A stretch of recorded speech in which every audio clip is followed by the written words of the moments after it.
In history, white men have thought of themselves as being superior to other races who have been too afraid to stand up for what they believe because they think there might be consequences.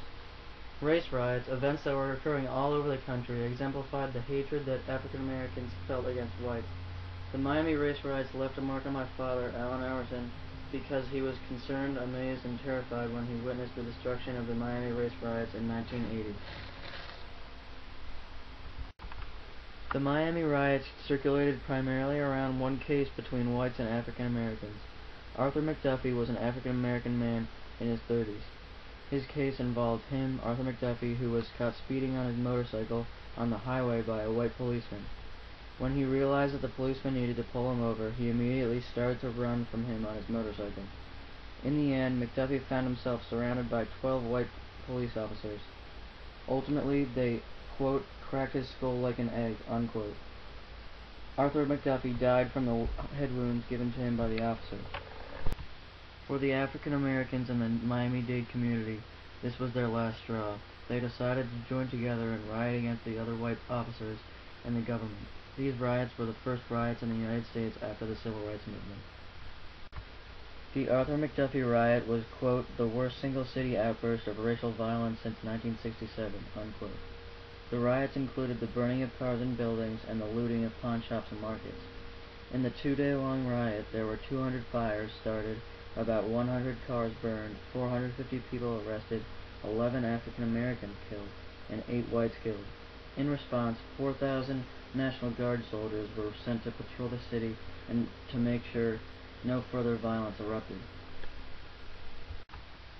In 1980, my father, Allen Emerson, witnessed events on the street where the riots were held that would end up affecting him for the rest of his life.